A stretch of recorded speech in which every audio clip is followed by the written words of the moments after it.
Le secteur de l'hôtellerie et du tourisme compte parmi les plus impactés par le coronavirus. Il est donc important de former les acteurs de la chaîne hôtelière. Le respect des gestes barrières, le port des masques de protection et bien d'autres aptitudes à avoir face à la clientèle. Alors que le monde entier fait face actuellement à une crise sanitaire majeure liée à la pandémie du Covid-19, notre secteur reste l'un des plus impactés sur toute la chaîne. Cette situation qui crée un manque à gagner au plus haut niveau, malgré les dispositions prises en vue d'endiguer le mal, ne calme pas les ardeurs. Ces transformations ont une incidence capitale sur les entreprises et les activités liées au tourisme et par ricochet à l'hôtellerie.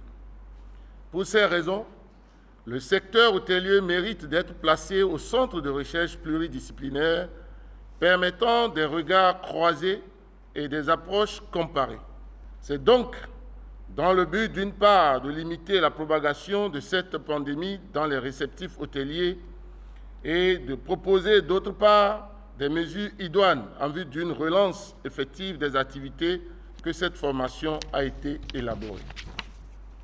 Cette pandémie, avec qui nous allons vivre désormais, mérite de notre part des dispositions à prendre pour ne pas disparaître en tant que promoteur d'hôtels ou acteurs d'autres activités entrant dans la chaîne hôtelière.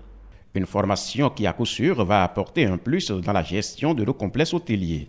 En réalité, dans nos sites respectifs, nous pratiquons déjà les gestes barrières, à savoir le lavage des mains à l'eau et au savon en priorité. C'est ce que nous demandons à tous les clients qui visitent nos sites. On essaie aussi d'utiliser les gels pour ceux qui n'ont pas accès à l'eau rapidement et tout. La clientèle est inquiète, vu qu'avec cette pandémie, on demande de ne pas trop côtoyer l'autre, de rester chez soi. C'est comme si on demandait aux gens de ne plus aller vers les gens, de ne plus sortir, de ne plus pratiquer les loisirs et consorts.